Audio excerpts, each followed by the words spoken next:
Welcome to Talking Out Your Glass. I'm Sean Wagoner. Recently, Nadine Saylor has been creating a series of gas and oil cans featuring imagery of her local surroundings. These more masculine objects remind her of the things her grandfather had in his shed. In thinking about gender and how it relates to the objects with which we surround ourselves, she investigates what role gender plays in our world writ large. Assistant Professor of Glass and Sculpture at University of Nebraska, Kearney, Saylor is originally from Hershey, Pennsylvania. She received her BFA in photography from the University of the Arts in Philadelphia and her MFA in glass from Alfred University in upstate New York. Since then, she has taught at Bowling Green State University in Ohio, Harrisburg Area Community College in Pennsylvania, and at Southern Illinois University in Carbondale. In addition to teaching at the collegiate level, she has taught many workshops internationally, including the studio at the Corning Museum of Glass and Penland School of Craft in North Carolina. She has also given demonstrations nationally and lectured internationally. Saylor has shown in many exhibitions across the country, including the Confession Art Trust in Shoreview, Minnesota, Toyama's International Glass Exhibition 2024 in Japan, and has shown at SOFA Chicago. She recently completed a commission of 2 works, Carry Oil Can and Copper Kettle, Nebraska, for the Federal Reserve Board Gallery to be on display in Washington, D.C., and to complement her works commemorating American industry that were purchased in 2024. Derivative of her childhood, Saylor's works are instilled with love of Americana and history, along with an interest in the stories behind the objects, the places, and the lives they have touched. For example, Saylor's series of pincushions began with the familiar tomato and strawberry forms. In researching the history of these objects, the artist learned the pincushion was placed on the mantle to ward off evil spirits. When tomatoes were out of season, women made them out of fabric and used them as voodoo dolls. She says, "I enjoy these kind of historical narratives and use them as a vantage point in my work." Imagery tells a story on the surface of many Saylor works. For example, Foggy Morning in the Black Swamp is a replica of an antique coffee pot she found in an antique store. The imagery on the surface is inspired by the artist's bike rides on the old railroad trail bike path through the Black Swamp. She states, "My surroundings continue to affect the imagery on my glass, as I've lived on a farm in southern Illinois with an array of chickens, goats, and horses. This nostalgic life took me back to traveling to my grandmother's house in the countryside of rural Pennsylvania. Not only does my current rural life in Nebraska play a part in my glasswork, but I am also interested in the memories sparked by certain objects and what roles they play in our lives." Many thanks to the sponsors of this episode of Talking Out Your Glass: His Glassworks Incorporated, Artifacts Gallery, the Art Alliance for Contemporary Glass, Peace Art Gallery, Resist, Wet Dog Glass, Cinema Gallery, and Oceanside Glass. To find out more about our sponsors, visit talkingoutyourglass.com, click on Episodes Season 11 and Nadine Saylor. Like and subscribe on Talking Out Your Glass's new YouTube channel. Nadine Saylor, thank you so much for joining me on Talking Out Your Glass podcast. Thank you. Thanks for having me. Sure. Your childhood and grandparents' house instilled in you a love of Americana and history. What was that like? Talk about how you developed the stories behind your objects and the lives they will or have touched. Right. So my grandmother's house was right across from the train tracks in Pennsylvania, Y-O-E. And it was, and my grandfather worked at the tobacco factory, which was kitty corner to their house. So and their house was just filled with, antiques and really cool objects and little dolls in the cabinets, like little curio cabinets with dolls. And I work with a lot of memories, and when I did a residency at Sculpture Space in Utica, New York, I went to an antique store and I found this box full of antique doilies, and they all matched, and they were so pretty, and it just made me kind of sad that somebody's heritage was sitting there in this antique store. And I started working with these doilies and casting them in glass. And not that that really went anywhere, but the Historical Society in Utica was a really interesting place where I would go do a lot of research. And some of the places there in town, I would ride the bicycle and I would look around town and I would find all these really cool stories about these antique buildings and these old dilapidated buildings. One which was a gun factory, and it was defunct for I don't know how long, but they in the World War, they were making guns there, and if they screwed up, they would throw them in the pond. And they never realized this, but they drained the pond in the 70s, and that pond was filled with guns. It had 3 shipping containers full of guns that they pulled out of that pond when they drained it. And it just really fascinated me how the history the history that was in that town. So that kind of started my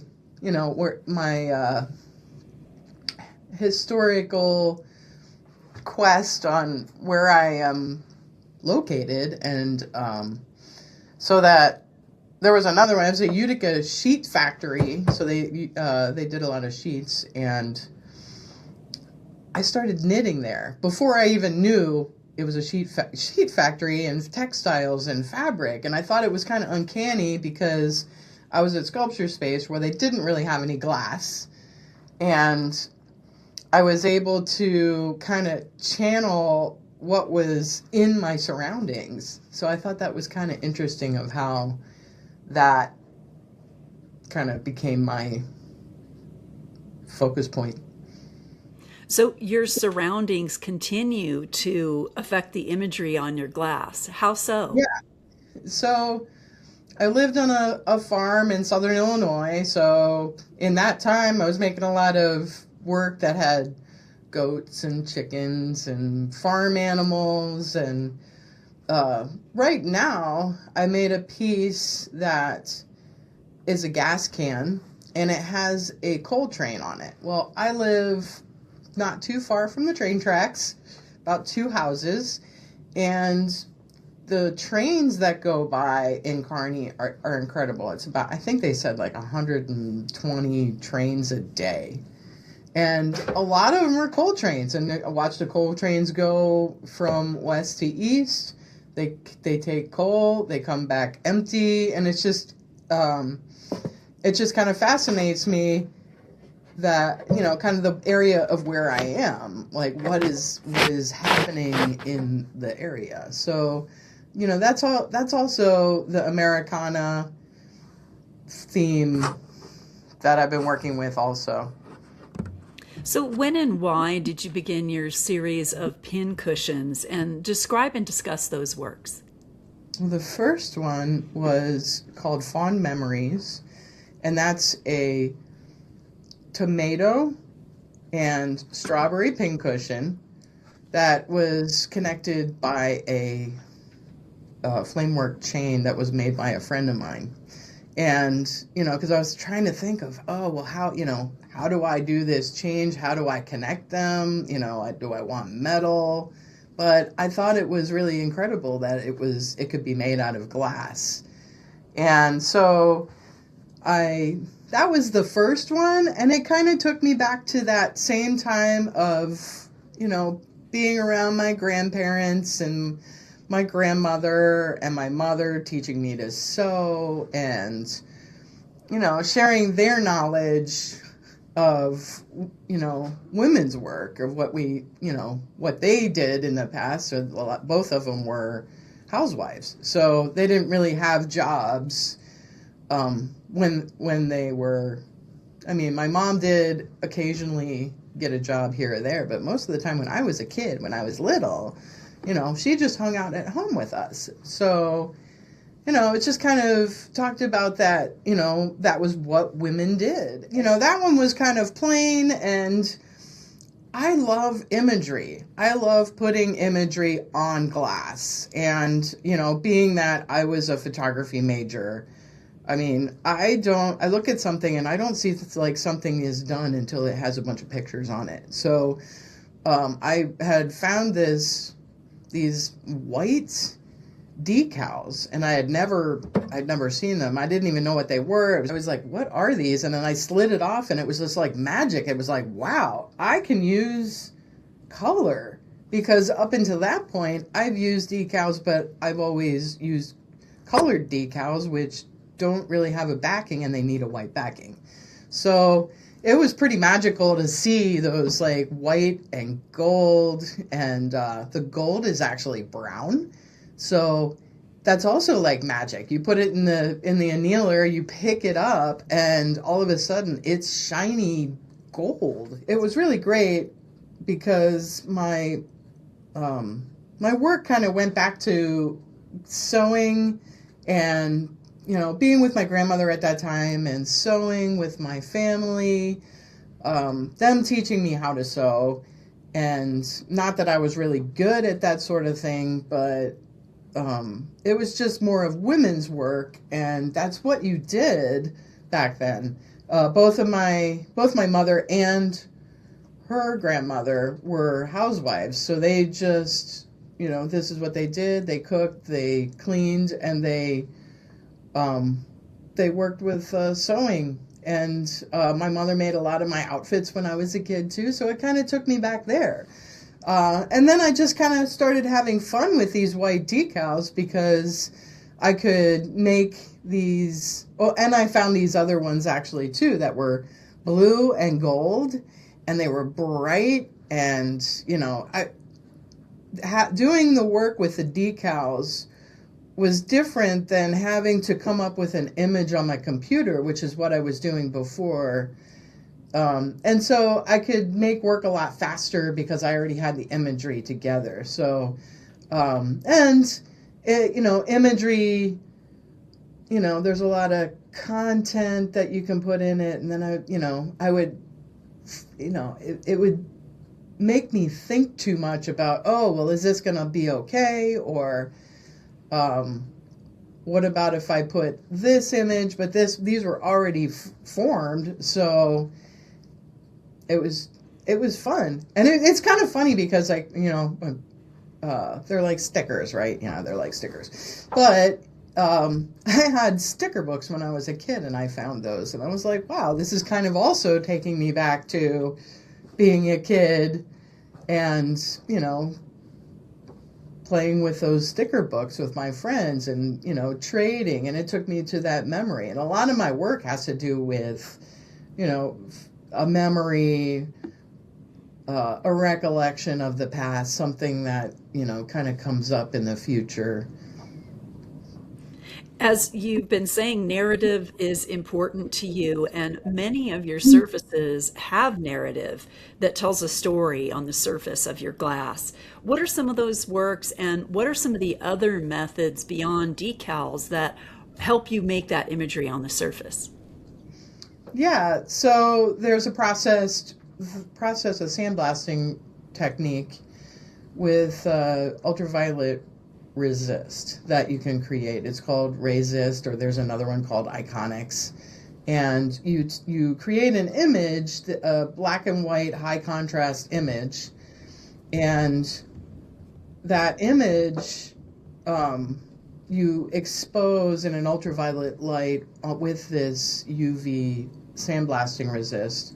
And it's kind of like printmaking, where you wash the UV resist away, and then you're left, it washes everything that was blocked by the light. So then that becomes what gets sandblasted on the surface. So one of the times I had this piece that I did, and I was in Italy, and there was this woman who was begging, and she was, it was during the Venice Biennale. I had taken a group of students with me from Bowling Green, Ohio, and she was begging and putting on this show, and I was just like, is this woman really putting on a show, or is she really, this needy, or is she just trying to make money because all these people are here? And it sparked this piece called The Illusion of Ordinary Life, where on one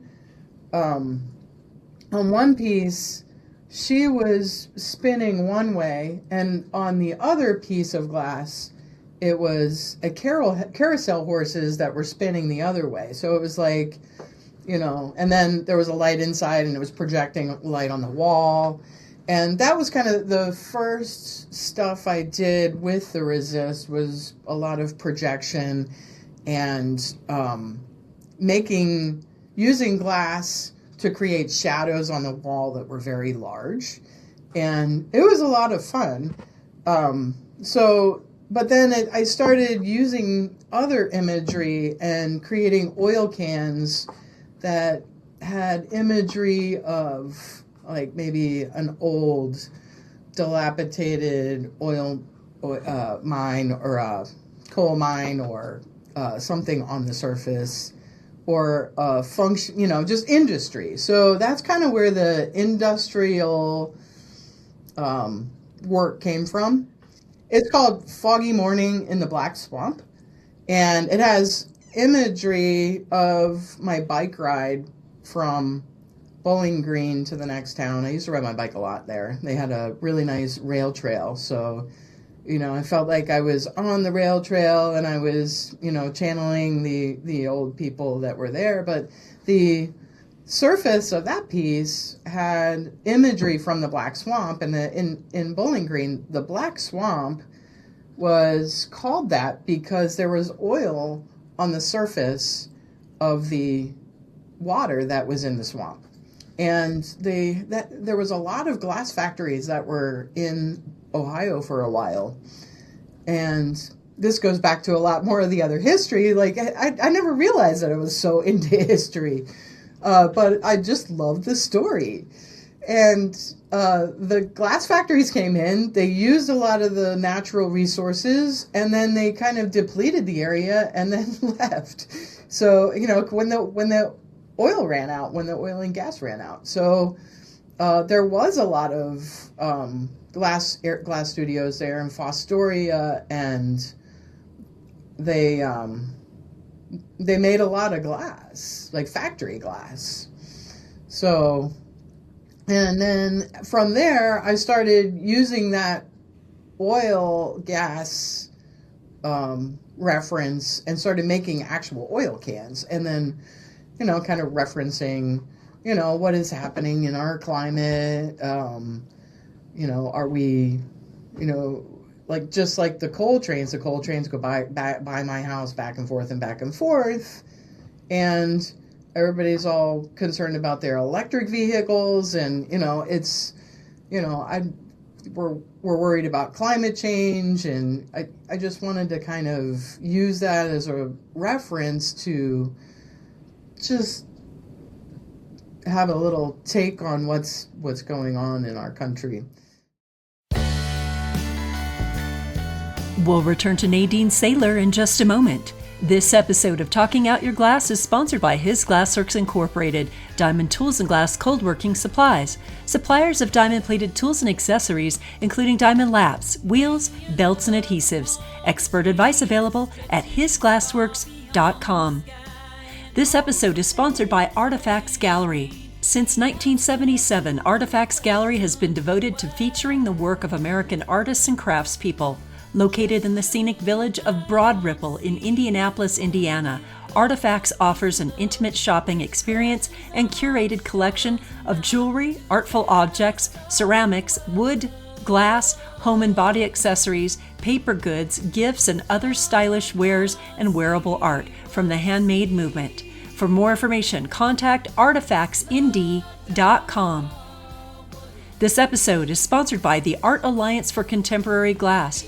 Join AACG on Zoom March 6th from 1 to 2 p.m. Eastern Standard Time for AACG's free Fired Up program, presenting the Collector's Edge series, The Thrill of the Hunt, Collecting in the Digital Age, with panelists Sarah Traver, gallerist, Charles Shepard, museum director, Jerry Paulson, established collector, and Ray Chimenti, established collector.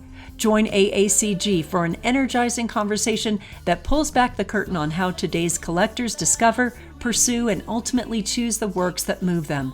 Whether you're a longtime collector or newly curious, this is your chance to experience the chase. All are welcome to watch. Visit aacgglass.org to register. And now, back to Nadine Saylor. So what have your series of gas and oil cans taught you about the role gender plays in our society? It kind of reminds me a little bit about the glass industry. I mean, like being a strong woman working in glass, it's kind of taught me that I can do anything, really.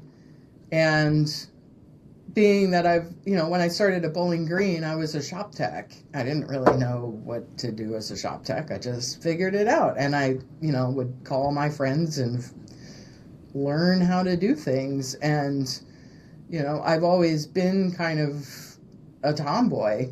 So I think that kind of gave me liberty to just be able to figure things out on my own. And I do a lot of figuring out, thinking about technical things.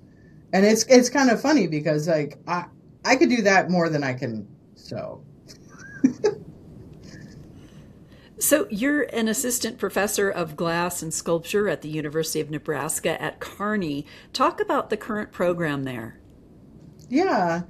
Well, when I got here, we had an old Libino furnace, a stacked up pile of bricks with a burner on a music stand and, things that weren't quite safe. And I've got a grant. I got a Wingate grant, a $25,000 Wingate grant to get 2 glory holes. And then we had a match from some other patrons. And we got a new furnace, and we got a casting kiln, and we got a double stack annealer from Wet Dog. And, I've really put a lot of work into building up the program here. When I first got here, I had I had 2 classes, one that was like 8 people, and the other one, the advanced students, was about 5 or 6. And I've getting another glory hole, I was able to increase the amount of students I could have in class. So I have 12 in my Glass 1 classes, so I have 2 of those, and I have my fullest glass advanced class right now that has 13 students in it. So it's been a really great time building up the program here. We've had a lot of visiting artists come through. We have Ryan Thompson coming this semester. We had Claire Kelly. We had Angus Powers. We've had a really good visiting artist program happen. So we try to get 1 person a semester. I have students that have a glass club, and that's how we support bringing in a lot of people. So it's really exciting here. It's in a new building. Well, the new end of the building that has 2 roll-up garage doors, so we can just open the doors, invite the community. We have a really good rapport with our community. We have a Facebook page, UNK Glass. We have an Instagram page. We have a huge following, and I owe that a lot to some of my students for putting that together. So it's been great. I was really supporting the community. Are people surprised that there's a hot glass program in Kearney, Nebraska? And tell us a little bit about the history of the glass scene in Nebraska. Yes, they are. We have the only public glass program in Nebraska. So the glass scene, Hastings has a program. They're only 45 minutes away, So I've wanted to connect with the instructor there and get our students together to do a little bit of collaboration there. Omaha's not too far away. It's about 2 hours and 45 minutes. We've had Thurman Statham come last semester, more than just once, to be our visiting artist. He's working with Yanni Park, which is a park here in town that has... And his studio is in Omaha, right? Yeah, exactly. And we have Yanni Park, which has a sculpture garden. They have 3 Chihulis, they have Thurman Statham, and they have a bunch of June Kaneko. So, the art scene here in Kearney, I think it just came out as we were on the top 100 list of art communities in the country. So wow. That's pretty impressive. Very. For a small rural college, a rural town. But yeah, we take field trips to Omaha. There's a Thurman's got a studio. We go there and he gives them a really great tour. We go on to June Kaneko's studio with the students, and there's also the Hot Shops is another studio in Omaha. There's a glass studio there, and then they rent time to a bunch of artists. So they always have something in, I think it's May or right at the end of our semester. So it's always kind of hard for us to go for that, but they have a foundry, and they do demonstrations in the foundry and the glass. So that has Omaha is pretty nice. I have only been there like a handful of times, but I'm excited to go back.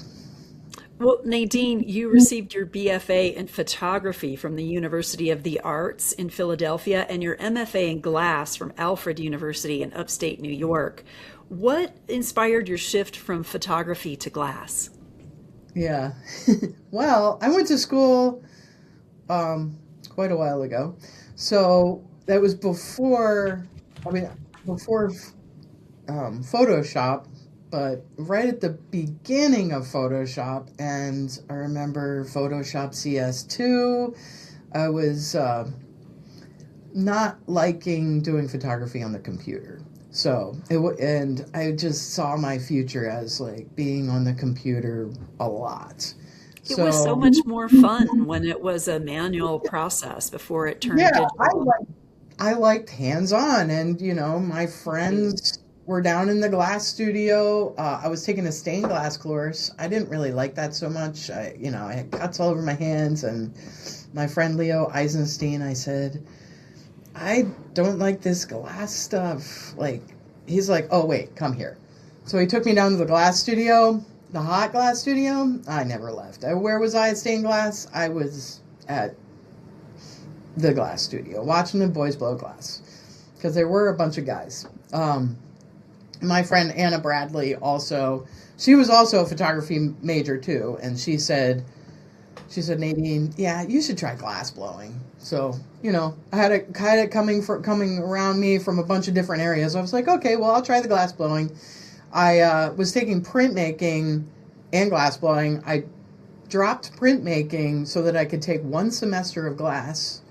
So had I not done that, I don't know if I would be here today, because, it takes such a long time to get the basics to continue glass blowing. So I was at University of the Arts, which isn't there really anymore. So I was able to talk my professor into letting me help him and work in the studio. So yeah, I was there, and then ended up moving to California because I wanted to work in a studio. And there were so many studios at that time.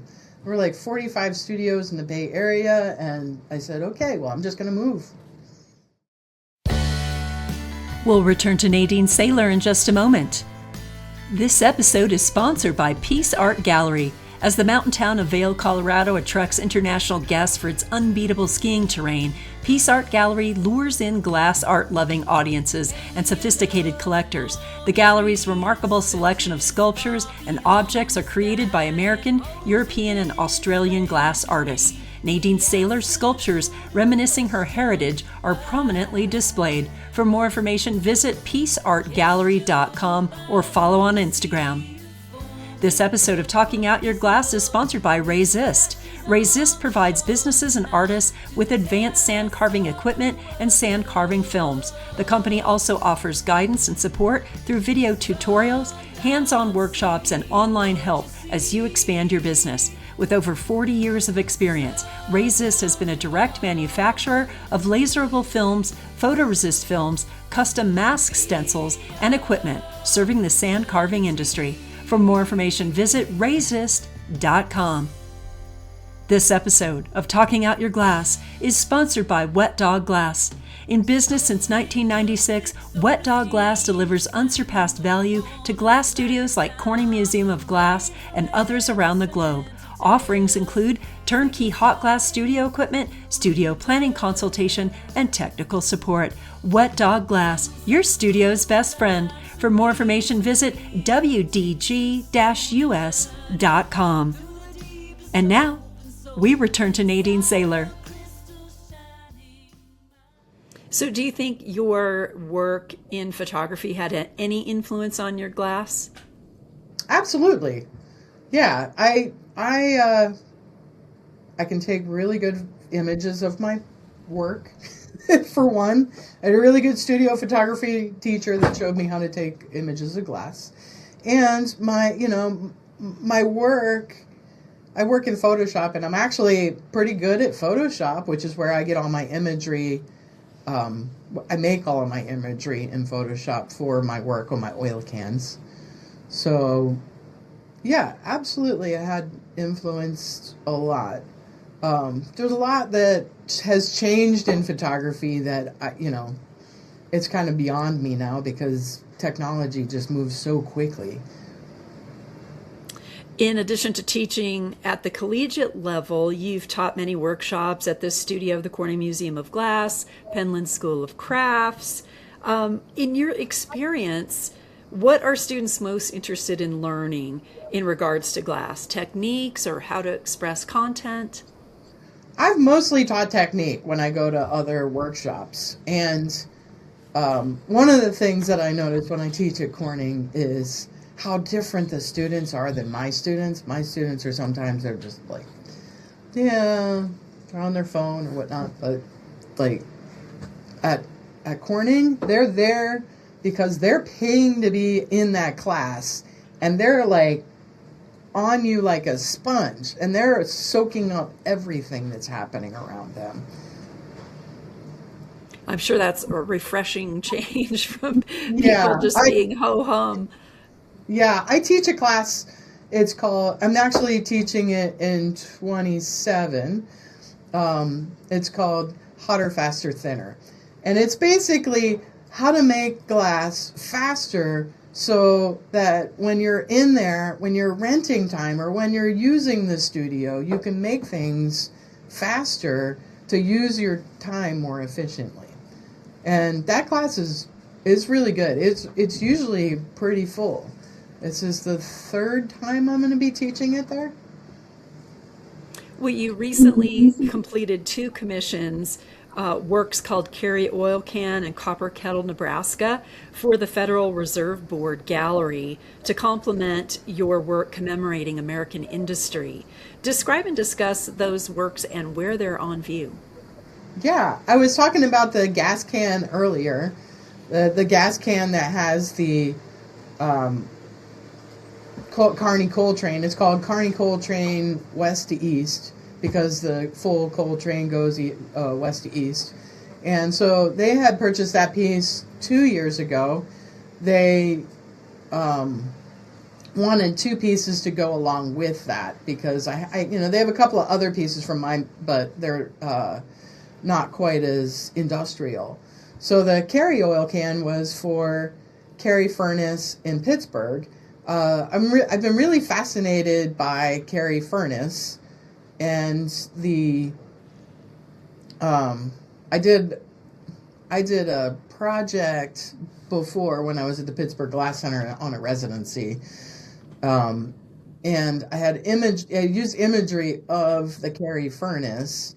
It's not functional anymore, but they use the facility in a lot of movies, and they do different residencies and things there. So I wanted to use that because it's the Rivers of Steel is the title of what the corporation is called now. I donated the piece that I made to them. I just really enjoy that.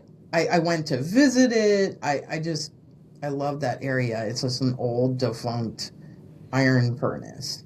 And so I did the imagery of the oil can, and I have found an oil can online just that was kind of old and rustic looking, and I matched it with the blue that I used and the texture on the oil can lid. The work has gotten a lot more sophisticated as I get older. And they wanted a piece.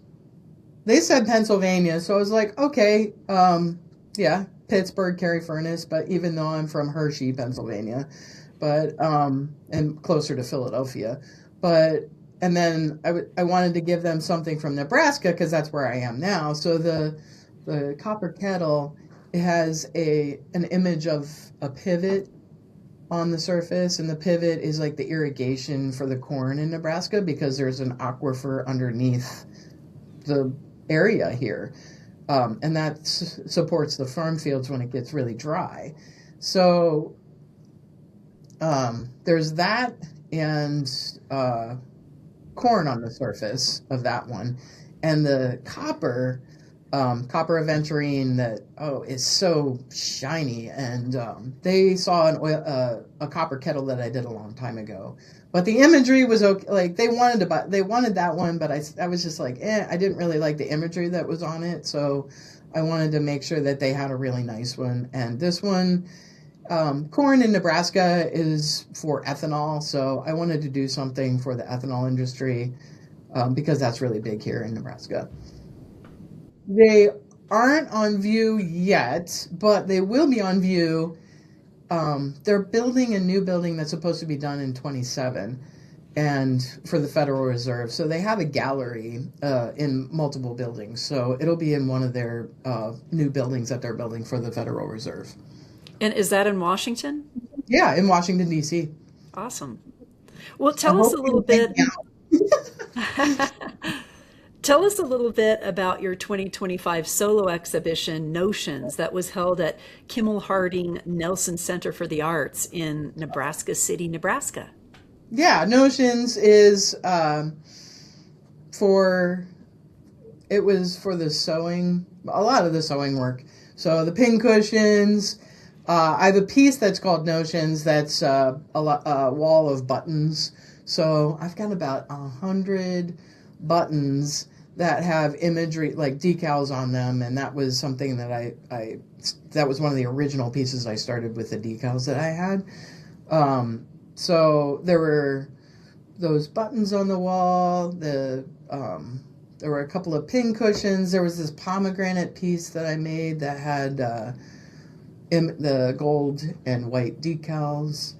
It was a really nice small exhibition. Nebraska City, Kimmel Harding Nelson has an artist in residence program, so it was kind of cool. I got to go and do an artist lecture there and see all their lectures from their artist in residences, residents that were there at the time. So it was very quaint, and a lot of people came to it to see the lectures. Which of your sculptures was on view in 2025 at the 11th Annual Glass International Workhouse Art Center, Lorton, Virginia, juried by Susie Silbert? Tell us about that show. Yeah, that was called Tears of Love, and it was a black tear with these decals there were red roses and a butterfly. The butterfly, I love the butterfly. It's about that big with his long tail coming off of it. And it's just about a memory of picking roses. What were there? You were one of many artists who were at that show. Yeah, is I that think correct? there were 40 pieces in the exhibition. It was only glass. It was a Glass International. I think it happens every couple of years. Biennial, maybe it's a biennial. Did you get to meet Susie Silbert? I know Susie. I don't know where. Probably from Kearney Museum of Glass. Probably, but I think I've known her for a long time. I think from glass conferences we've hung out in the past. So what's coming up for you in 2026, Nadine? Well, I have an exhibition at the Fred Simon Gallery in Omaha, and that is through the Nebraska Arts Council. So it's a two-person show. So it's me and Holly Tharnish. She's a painter. So, but our work is, they paired us up together. It was something that I applied for. Our work has to do a lot with memory, and I have a postcard here, but what is it called? It's something, I can send you the postcard for that one. So Do you know what the dates will be? It opens on the 19th of March, and I think it goes through the end of April or May. Okay. May. No, it goes through May. Do you take summers off from teaching? I do. I did. Well, my partner is moving here. So he's been in Southern Illinois, so he's going back and forth getting stuff and bringing it back. So he'll be moving here, so I'll be staying here more often and being able to have more time to work in the studio in the summertime, because normally I go back to visit him in the summer because he had a landscaping business. But now it'll be really exciting because he'll be here. How hot is it to try to blow glass in Nebraska in the summer? I don't.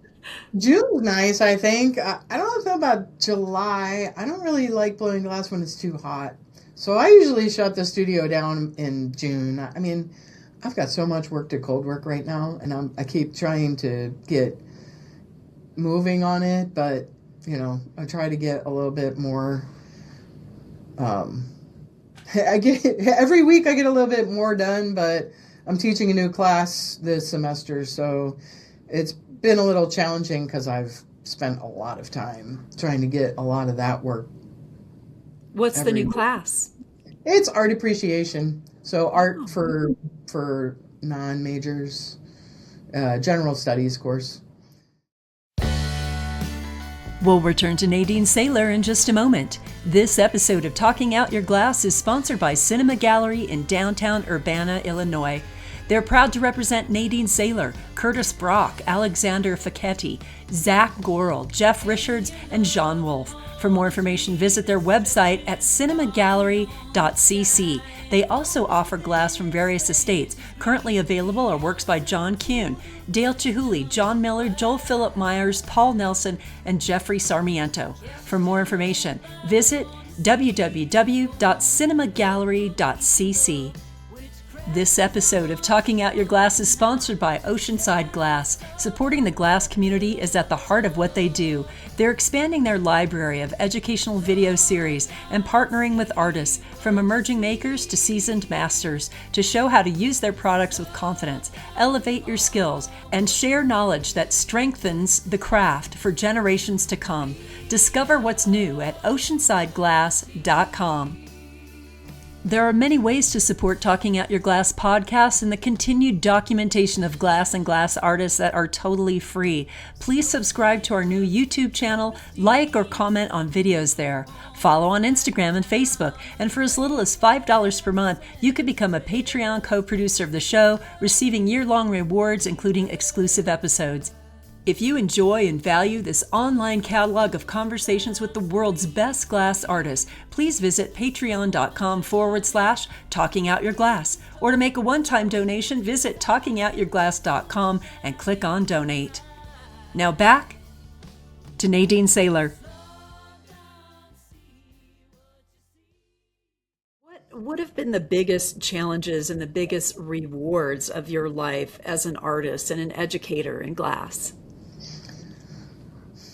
I think one of the big challenges that faces a lot of people in education right now is just that students aren't going to school as much as they did in the past. So, and we have such a huge footprint in glass that we're burning a lot of gas and natural resources.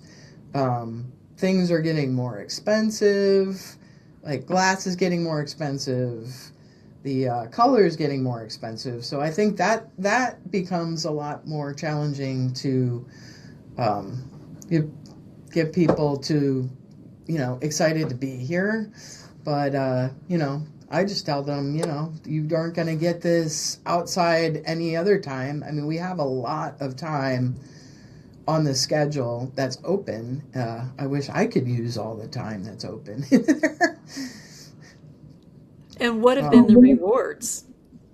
Well, it's been great. I mean, I have a beautiful studio that I started. The cold working studio, when I first got here, it had we had a polishing wheel, an 80 grit wheel, and a broken belt sander. And I've fixed the belt sander. I got a new belt sander. I got a lathe. Students can polish now. I mean, it's really great. I've really put a lot of work into the studio. I hope that, it's not far from Route 80. I always say, oh, if you're driving on Route 80 and you're a glass artist, come let me know. I'll come have you do a demo for a day. Call it a gas money demo or something. So, but it's been great. I've got really great students that help me work in the studio. I wouldn't be able to do my work without them. When I first got here, I had a hard time making work because I didn't have a whole lot of good help. And they're making really good work. We have a student exhibition that's coming up. I got to put a lot of work in that one. It's called a faculty select show. So we get to pick some work to put in it from our best students. When will that be, Nadine? That's coming up 2 weeks from now, I think it opens. So how do you see your work evolving in the future? Is there imagery or content that you haven't captured yet that is still your goal to present? I really like the oil can. I've made a few. I really want to make some more. I think there's a lot of narrative that could be embedded into them. Right now I've been working on fruit and I just made a peach and a plum, and I'm really excited about them too. So yeah. Where can people follow you or learn more about your art? Well, I have a website, NadineSaylor.com. I'm Nay Say on Instagram. What advice do you have for students who are interested in learning glass? That just to get time in the studio and find a mentor, work with people that are better than you so that you can get better. And I had a student, Ryan Thompson. He came to me. He said, I really like this glass stuff. It was glass 1. He was like, what do I do? I really like it. I want to, do you think I could get a job doing it? I said, sure. Just, you got to want it and you got to go for it. And look at him now. So yeah, proud. he was on Blown Away, and he's been on this podcast. I know. So make sure you check out the Ryan Thompson episode, and his work is truly amazing. Yeah, absolutely. He'll be our visiting artist here in March 1st or 2nd. Fantastic. Yeah, I'm so excited.